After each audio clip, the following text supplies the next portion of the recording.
Hi, everybody. Caregivers had a weekend with their families, and everyone today is asking, how do I deal with difficult family members? How do I deal with toxic family members that I just don't like or that I don't get along with? Stay with me for the caregiving chat of the day. I'm Pamela D Wilson. My website is PamelaDWilson.com.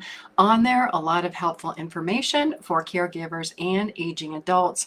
And specifically in this video post, there is a link to my radio show podcast that you can also read because it's transcribed, that talks about how to deal with difficult family members, including an interview with an attorney that even goes to the extent of what happens when you have legal battles with family members. So let's talk about how do we not allow other people to drive us crazy, to get on our nerves. One of the first ideas to find peace in that is to learn to accept people the way that they are. Realize that we cannot change long-standing behaviors or habits in other people. It's up to them to want to change those behaviors and those habits. This applies to elderly parents, brothers and sisters, spouses, cousins, grandparents, other people. We can't change other people. We can only change ourselves.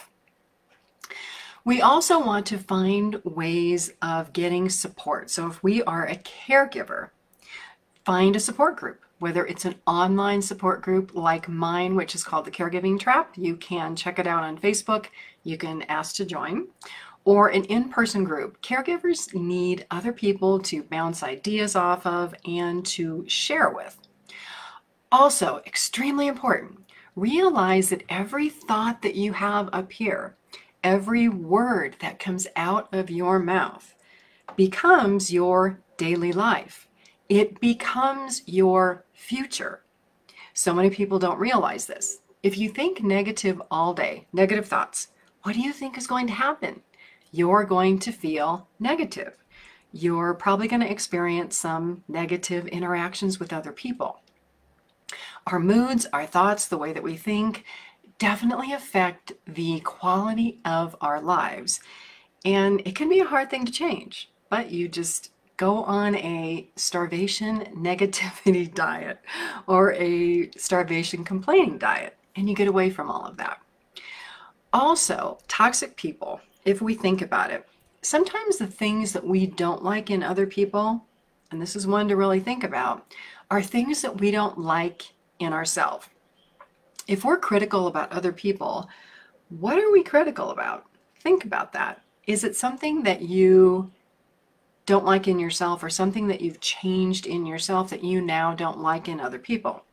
We can definitely limit our contact with toxic people, although if it's an elderly parent that you're caring for, that may be a little hard to do. But you can set boundaries. You can say, Mom or Dad, when you say that, you make me feel bad. And because of that, I'm willing to have this conversation for 30 more seconds, but then we want to change the subject, so we're talking about something else. Or you can say, I understand you're upset.